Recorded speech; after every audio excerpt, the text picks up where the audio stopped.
Welcome to Aliana mysterious blogger. আজকে দেখেন কাঁচা আমের ভর্তা বানাবো। এই আমের সিজনে কাঁচা আম যতদিন থাকে আমরা সাধারণত কাঁচা আম দিয়ে ভর্তা, তারপরে আমের আচার ইত্যাদি বানাই। আজকে আমি কাঁচা আমের ভর্তা বানাচ্ছি। দেখেন, প্রথমে আমটাকে ছুলে সুন্দর করে গ্রেট করে নিব গ্রেটার দিয়ে। কাঁচা আমের ভর্তা খেতে পছন্দ করে না এমন মানুষ কমই আছে। এরপর আমরা দেখেন কি সুন্দর কুচি হয়ে গিয়েছে। এরপর আমরা এর সাথে মিক্স করব কাসুন্দি। কাসুন্দির মুখাটা খোলা রেখেছে আর আমি কেমন অবাক হয়ে যাচ্ছে, আমার গায়ে ছিটে পড়লো নাকি। এরপরে আমরা এর সাথে দিব কাঁচা মরিচ কুচি, লবণ এবং স্বাদ মতো চিনি।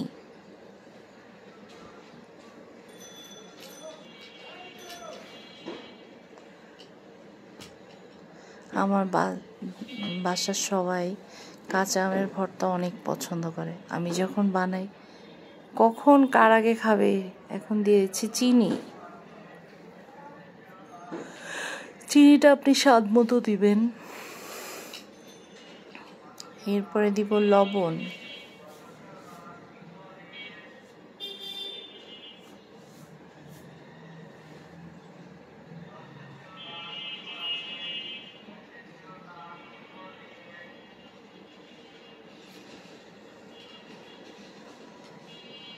তারপর কাঁচামরিচগুলোকে আমি তো কুচি করতে পারছি না, তারপর বললাম একজনকে কুচি করে দাও, তারপর সে কুচি করে দিল। আমরা একটু ঝাল খেতে বেশি পছন্দ করি। দেখেন 3-4টা কাঁচামরিচ কুচি করে এটার ভিতর দিয়ে দিব।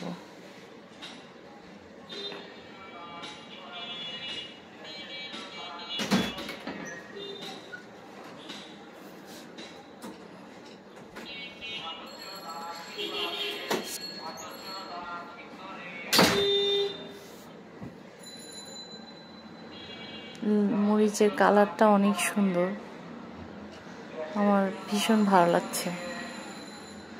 এরপরে সব কিছু হাত দিয়ে ভালো করে মাখিয়ে তৈরি হয়ে যাবে মজাদার কাঁচা আমের ভর্তা, যেটা একবার খেলেই বারবার খেতে মন যাবে।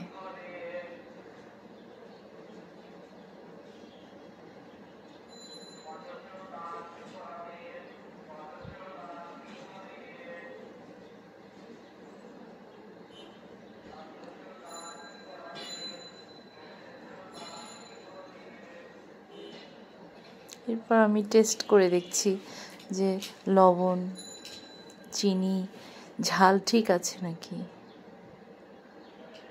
অনেক মজা হয়েছে। এই গরমের সময় এরকম কাঁচা আমের ভর্তা খেতে কার কার ভালো লাগে কমেন্ট বক্সে জানাবেন। তৈরি হয়ে গেল আমাদের কাঁচা আমের ভর্তা। By everyone.